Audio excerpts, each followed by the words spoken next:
बिहार में अपराध चरम पे। मुंगेर की गोलीकांड 3 मौत, नालंदा में वार्ड काउंसलर के पति की मौत, बालू माफियाओं का हमला, सद्दाम की मौत, बेटियों को बचाने में मां की मौत, छेड़खानी में बेटियों पर गोली, बीजेपी के नेता क्रिमिनल का विरोध किया विनय बिहारी तो उनकी मौत, लगातार मौत ही मौत।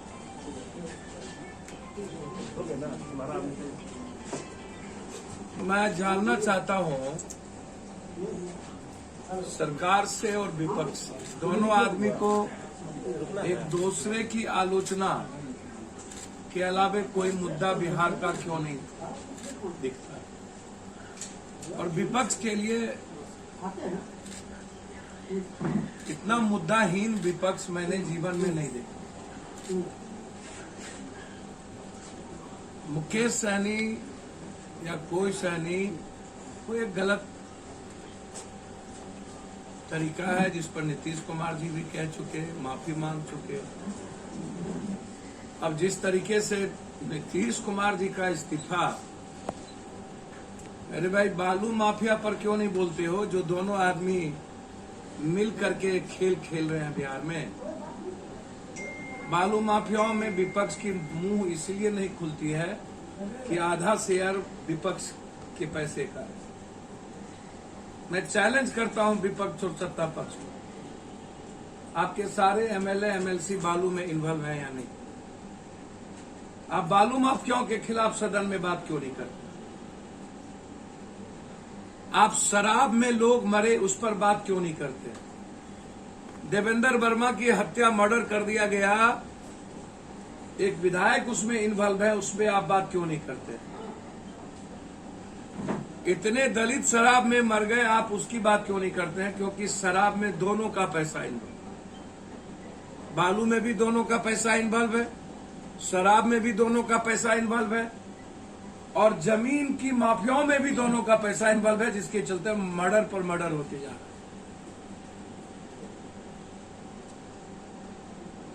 गलती से कोई भूल हो जाए या नहीं जानकारी हो और वो क्षमा मांग ले, माफी मांग ले, इससे कोई बिहार या देश प्रभावित नहीं हो रहा। जिन मुद्दों से प्रभावित हो रहा है, सदन में एक बार भी रुपेश हत्याकांड का मामला क्यों नहीं उठा? सभी लोग गए उसके घर पे, उनकी पत्नी सीबीआई इंक्वायरी की मांग कर रही है और हमारी पार्टी भी सीबीआई इंक्वायरी की मांग कर रही है। हमने पत्र लिख करके बहुत पहले ही भेजा था कि रुपेश की मौत की घटना सीबीआई इंक्वायरी से हो, ताकि बड़ी मछली और सारे नेता और माफियाओं का तंत्र खुले। क्या सरकार सीबीआई इंक्वायरी कराएगी? ये मामला अब सरकार कहती है कि मैं ईडी से बाहर जो भेज रहे हैं, अरे सरकार से मेरा डिमांड है, पहले ईडी के द्वारा पदाधिकारियों का संपत्ति जब्त कीजिए ना, जो शराब से अकूट पैसा कमाया है, और नेताओं का। मैं चाहता हूं पहले उसकी ईडी, आप कह रहे हैं कि मैं ईडी से जब छाप करूंगा, तो भैया नेता और पदाधिकारी को जो अकूट पैसे मिल रहे हैं, उनकी संपत्ति की जांच क्यों नहीं हो रही? जो माफिया पूरा का पूरा, अब डेडलाइन नीतीश कुमार जी बोल नहीं रहे हैं, 5 साल हो गए, 50,000 करोड़ से ज्यादा का पैरेलल इकोनॉमी चल रही है, और उस पर डेडलाइन नहीं बोलेंगे, हम डेली रिव्यू कर रहे हैं। नीतीश कुमार जी, इच्छा शक्ति जगाइए ना, आपके पदाधिकारी आकंठ डूबे हुए हैं।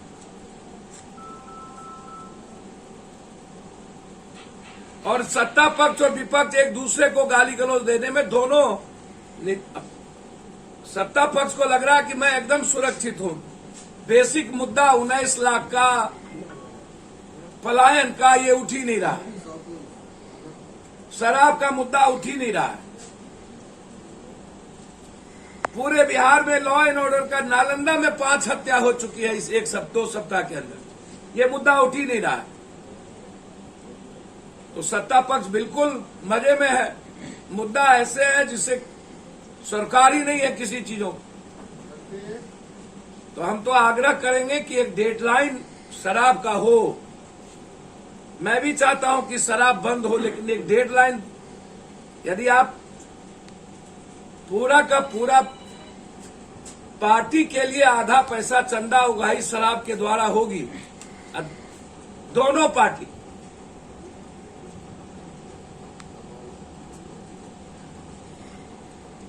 और जो सजा की बात नीतीश कुमार जी करते हैं, मेरा उसमें था कि आपने कहा था कि एसपी, डीएम, डीएसपी सभी लोग सस्पेंड होंगे। एक बार भी नहीं हुआ। और 6 महीने की बात आपने की थी कि 6 महीने के अंदर सजा का प्रावधान हो। एक भी बड़ी मछली और नेताओं और पदाधिकारी 5 साल में सजा नहीं हुई। तो हम सरकार से अपराध का डेडलाइन क्या होगा ये भी सरकार दे दे। शराब का डेडलाइन क्या होगा ये भी सरकार बता दे। और रुपेश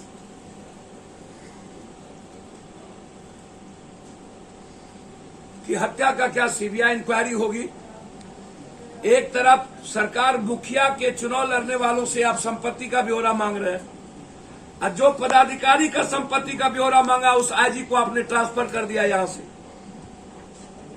तो पदाधिकारी, मंत्री, संतरी अपने रिश्तेदारों का पूरा मांगिए ना। एक व्यक्ति के से संपत्ति का जांच थोड़ी पता चलता है सरकार महोदय। पूरी रिश्तेदारों की संपत्ति का जांच मांगी। और जो 18, मेरा बहुत बड़ा आरोप है और ये गंभीर आरोप है, 18 पदाधिकारी जिस पर विस्ट होम मिनिस्टर चले गए, जो इंक्वायरी किए थे इकोनॉमिकल ऑफेंस वाला, किसको 4000 करोड़, कौन कौन पदाधिकारी जिसका फाइल इकोनॉमिक्स ऑफिस में दबा हुआ है, इसको 1 महीने के अंदर हम खोलेंगे। इसकी सीडी भी है, लेकिन पूरा पदाधिकारी उसे फाइल दबा के रखा हुआ है। जो 15 सालों से पटना में यहां पर पदाधिकारी रह रहे हैं ना, उन पर सबसे बड़ा इकोनॉमिकल ऑफेंस का आरोप है, जिसमें यहां से जो नियाज जी जहां बैठे हुए हैं, पहले कोई प्रवीण बिष्ट या कोई बिष्ट बैठते थे जी जी, और उसको यहां से भेज दिया गया। वो दिल्ली चले गए। उसके बाद गंगवार जी को लाए गए, अपने आदमी को लाया गंगवार जी को। तो इकोनॉमिकल ऑफेंस में वो 18 पदाधिकारी का जो फाइल दबा हुआ है, मैं चाहता हूं वो ओपन हो। संपत्ति का जांच मुखिया से नहीं ना, ऊपर से ना, सत्ता पक्ष विपक्ष सब से ना। और दूसरी और अंतिम बात, जब मुकेश सहनी का सवाल उठा तो विपक्ष से जानना चाहूंगा, गिरिराज जी बोले हैं लाठी से मारो। बड़े मियां तो बड़े मियां, छोटे मियां सुभान अल्लाह। सरकार उन्हीं की लाठी से वही मार रहे हैं पदाधिकारी को। तो जब गिरिराज जी जैसे कैबिनेट मिनिस्टर का बिहार में सम्मान नहीं है और उनको लाठी चलाने का आदेश देना पड़ रहा है, तो क्या हश्र होगा इस बिहार का, ये आप समझ लीजिए। इन विपक्ष को सिवाय विधायकों को मान सम्मान, अपने मान सम्मान के अलावे बिहार की जनता के मान सम्मान का और इस हत्या का, मासूम बच्ची के बलात्कार का, अपराध का कोई मतलब नहीं है।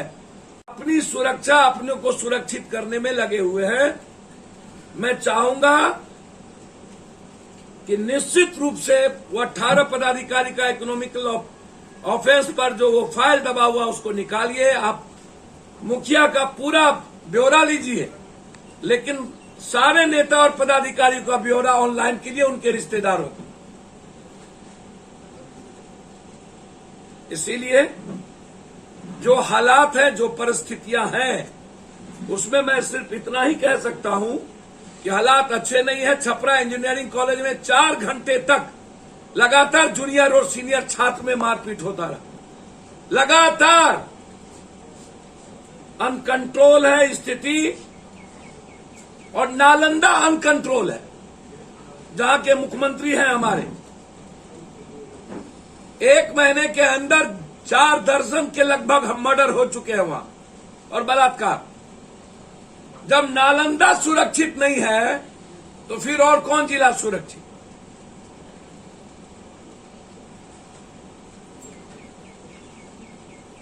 इसीलिए मैं बड़ी करबद्ध आग्रह करूंगा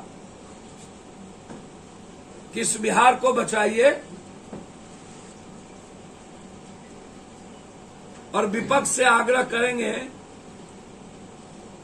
कि शराब माफिया, बालू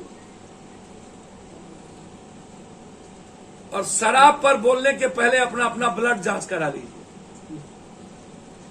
और खास तौर पर मैं आग्रह करूंगा विपक्ष के सारे नेताओं से कि अपना अपना ब्लड जरूर जांच कराइए कि शराब कितने दिन पहले पिए हैं और कितना पहले छोड़ दिए।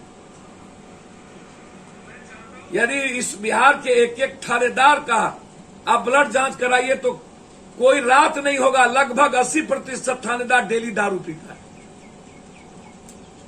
थाना में बैठा हुआ एक एक लोग डेली दारू पीता है। एक एक पदाधिकारी को बड़े बड़े स्कॉच आते हैं, उनके जांच पहले। नीतीश जी, यदि आप शराब पर गंभीर हैं तो बिहार के सत्ता पक्ष और विपक्ष के नेता के साथ साथ पदाधिकारी और थाना का ब्लड सैंपल लेकर के जांच कराइए। आपको पता चल जाएगा कि पूरा बिहार आकंठ शराब में डूबा हुआ।